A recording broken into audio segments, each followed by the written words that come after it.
Morning, everybody. Morning, Rabbi. So this week's parsha is B'chukoisai, but some years Bahar B'chukoisai. Last week's parsha and this week's parsha is together. So we'll talk about a concept that connects both.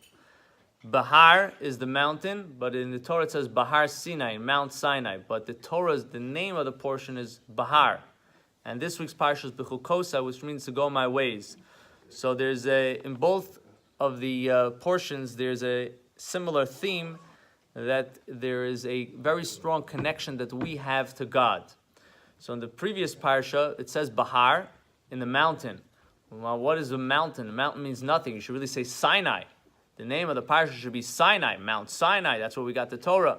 So the explanation is that there's such a strong connection that we have, or we could create, develop to God, that when we say Bahar, even though it's a mountain, you would think it's ego, we're not identifying with ourselves, we're identifying with God. So there is a way that we can serve Hashem, that we lose our own entity and we identify with what we are doing, with the connection of Hashem. B'chukosai is the same thing, that if you're going in His ways, we're following His rules, so then we're identifying with Hashem. And that itself, there are two ways to do it. I could do it out of love, we could do it out of fear. If we do it out of fear, we still feel ourselves, that we are kind of scared, and we are doing it because we don't want to get punished. But then there's a way of doing it out of love, that there's an expression that you see the other side and you're identifying with the other person. In this case, it's with God, and there's a love. So there's a story, not exactly for this holiday, but the story still brings out the same message. There was once a person, many, many years ago, that he would save up a lot of his earnings to be able to buy an esrog. And all the people in the town knew that this man gets a beautiful esrog. And when he gets an esrog, everybody anticipated, waited to use his esrog because it was one of the most beautiful esrogs you could get around. One year on the way to buy the esrog, he stops off at an inn and he sees a man crying. And the guy is crying because his horse just died. And he doesn't have any way to get a new horse. And that's his parnasa, that's his source of livelihood. He would carry things, move things, drive people. So the person that owned the inn, he tells the man that I have a horse and I'll sell it to you. He says, yeah, but I don't have any money. So this man buying the esrog is thinking to himself, what's more important, the esrog, to buy that esrog for the holiday, or should he pay for the horse? So he ended up paying for the horse and he gave it to the guy and he left. He went to the place buying the esrog and he tells him, I'm sorry, this year I can't buy the nice, beautiful esrog. Give me the cheapest esrog. I have a couple of pennies left.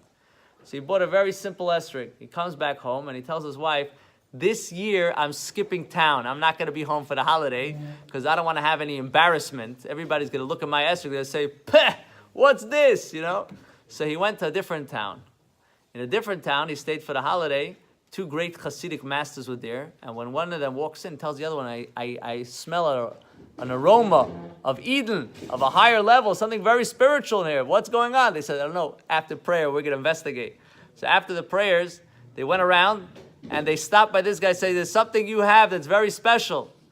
He says, nothing. He said, let me see your esrog. And they say, wow, this is something special. What's the story? So he tells them the story. And they explain to him that the self-sacrifice that he had, the dedication, that he didn't think about himself, but he thought about the other person, he elevated himself to a higher level. That's Bahar, that's the mountain. We're going up a mountain where we're able to see somebody else, do for a deeper reason, and have the higher goal in mind. So that's how we elevate it. We have Bahar, we're going up the mountain. B'chukoisai, we're fulfilling God's commandments. So may we be inspired to do so. We should have the elevation. We should be zoichet to the coming of Mashiach Tzidkenu b'meira v'yimenu v'neima. Amen.